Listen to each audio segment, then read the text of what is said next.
יופי, אז נצא לדרך. אז שלום לכולם, לי קוראים אורי מחברת בים גלובל. אנחנו מתמחים באסטרטגיה שיווקית ובייעוץ ובניהול מכירות, שיווק ופיתוח עסקי בינלאומי, עם פוקוס על חברות תוכנה וחברות טכנולוגיות וסטארט-אפים בתחום ה-B2B. החברות שאנחנו מלווים אותן זה חברות שבשלבי התכנון של החדירה, סטארט-אפים שמשיקים מוצר חדש, חברות שרוצות לפתח ערוצי הפצה, לשנות מודלים עסקיים. ומה שאנחנו עושים זה מחקרי שוק, מטרות של אסטרטגיה שיווקית ובניית תוכניות שיווק, ואיתור בניית ערוצי הפצה, שזה הנושא שלנו היום, 5 טעויות באיתור ובחירת מפיצים.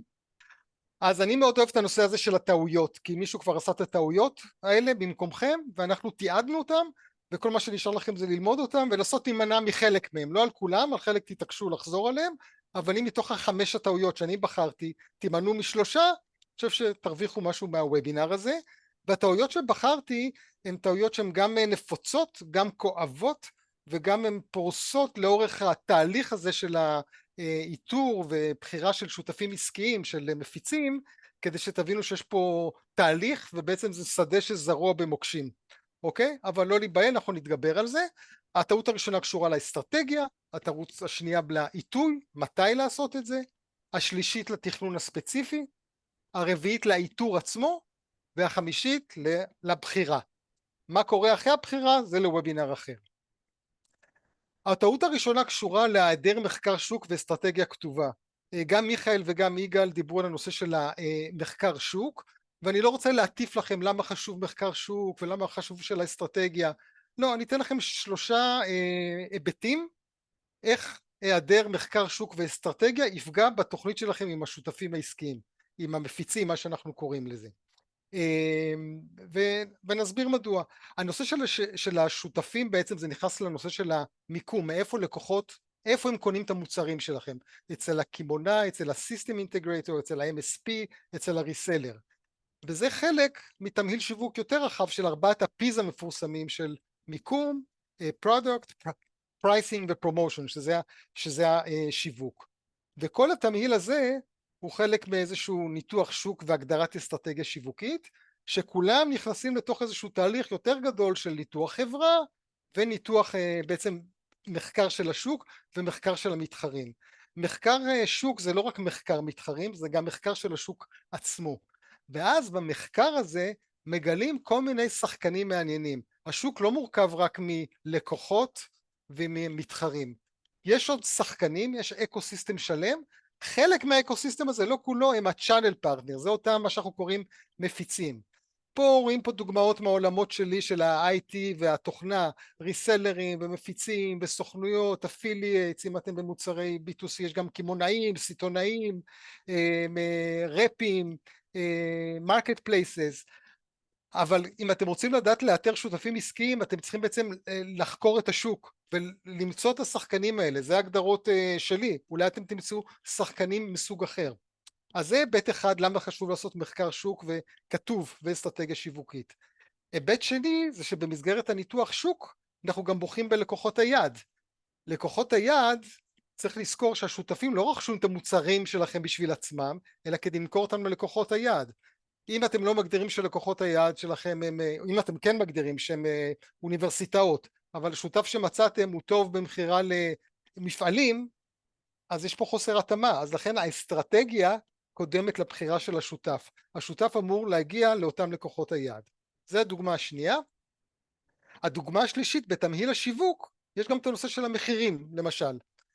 אם אין לכם מספיק, המחירים לא מספיק גבוהים, אין מרווח מספיק גדול, לא יהיה לכם ממה לשלם פה, לפלייס, לשותפים שלכם. לכן, אם לא עושים מחקר שוק ואסטרטגיה שיווקית, כל התהליך יצא לדרך בצורה עקומה ולא נכונה. אז זה הדרך הנכונה להתחיל בזה. ואז להגדיר מה תפקידו של השותף בכל התהליך.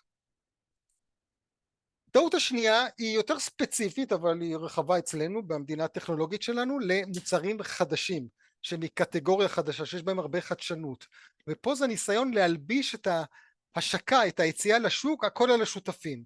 וזה קשור לנושא הקודם. בעצם אומרים, לא צריך אסטרטגיה, למה לי להתחרבש עם זה?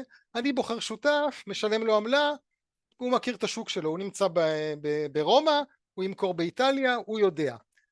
אבל בפועל עמלות זה לא מספיק, השותפים לא מוכנים לקחת עצמם את הסיכון של להשיק מוצר חדש, גם אם הוא מאוד מאוד ייחודי, הם גם לא בהכרח יודעים למכור אותו יותר טוב מכם, למרות שאתם חושבים אחרת, הם גם רוצים references, הם רוצים שתראו דוגמאות של לקוחות, בטח בחו"ל, שכבר משתמשים בזה, גם הם וגם הלקוחות יבקשו את זה, ובעצם אם אתם לא תדעו להנחין להם פרקטיקות של המחירות ולהכווין אותם, מי הם לקוחות היעד, עם איזה מסרים, איזה מתחרים הם יפגשו, מהו תהליך המחירה, עם מי צריך לדבר בארגון, אם אתם לא תדעו לעשות את זה, הם לא יצליחו, הם לא יקחו על עצמם את המעמסה הזאת, וכדי שאתם תדעו לעשות את זה, אתם צריכים שיהיה לכם כמה לקוחות, בטח בארץ, אבל כדאי גם כמה בחו"ל. אחרי התובנות הראשונות האלה, תוכלו לעשות סקיילינג עם השותפים העסקיים, אבל לא להטיל עליהם את הכל. אנחנו עוברים במהירות למצב שלה, היינו באסטרטגיה, היינו בעיתוי, עכשיו מתחיל התכנון, החלטתם, יאללה, נצא לדרך, ופה הרבה מאוד חברות לא מגדירות בעצם פרופיל של שותפים, הן בעצם עובדות עם מי שמסכים ומי שמתעניין, או מי שחיברו אותו אליכם. אבל צריך בעצם להגדיר פרופיל, באיזה טריטוריה הוא מכסה, איזה סוג של שותף זה, האם הוא System Integrator או יועץ או MSP, אוקיי? מה הגודל שלו? האם אנחנו רוצים גדולים שפונים ללקוחות גדולים או דווקא שותף קטן? לאיזה סוגי לקוחות אנחנו רוצים שיהיה להם? למשל אם אתם מוכרים מוצרים מענף הבריאות, אתם צריכים שיהיה להם, לשותפים, לקוחות מהתחום הזה. לאיזה אנשי מטרה יש להם קשר? כלומר יכול להיות שהם פונים לענף הנכון אבל לא לאנשי המטרה, הם יודעים לפנות למנהלי IT אבל אתם מוכרים מוצר למנהלי רכש, אז יש פה התאמה פחות טובה. שירותים או מוצרים משלימים שהם צריכים להיות להם, רקע טכני, צריך להגדיר פרופיל או כמה פרופילים, לא תמיד תמצאו את הפרופיל האידיאלי בפועל, אבל ברגע שיש לכם רשימה תדעו אחר כך איך לבחור. ואנחנו מתקדמים לנושא של האיתור, ופה יש הרבה מאוד שיטות לאתר שותפים עסקיים, אני רוצה להצביע על כמה שמדלגים עליהם או לא מודעים עליהם, אוקיי? שיטות לחפש שותפים עסקיים, אוקיי? אחרי שעשיתם את התכנון, הגיע זמן האיתור.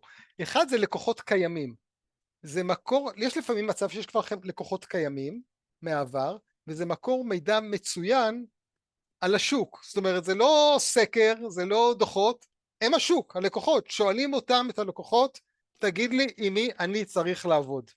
והייתי פעם בספרייה הלאומית בטורקיה, שזה הלקוח שלנו, היום קצת קשה לדמיין את זה, ואמרתי להם שאני מחפש, הם היו לקוח, שאנחנו מחפשים שותפים, אם יש להם עם מי להמליץ, ראיתי הם ככה מלמלו ביניהם, והחליפו איזשהו שם, ואמרתי מה העניין, אמרו יש מישהו, אז אמרתי לו מצוין בוא נפגוש אותו, אז הם שאלו אותי מתי, אז אמרתי להם עכשיו, אז הם קראו לו, הוא הגיע מיוזע בפקקים של אנקרה, ואחרי שעתיים הגיע לפגישה, ובסופו של דבר לא באותו מעמד חתמנו איתו, כאשר זה בעצם יצאנו לדרך במשולש מאוד חזק, שאנחנו כוונדור, שותף ולקוח שתומך בשותף, ממליץ עליו. מומחים ומובילי דעה, מומחים, יועצים, כאלה שמרצים בכנסים, שכותבים בבלוגים, לשאול אותם, לפעמים עושים את זה בחינם ולפעמים אפשר לעשות את זה בתשלום.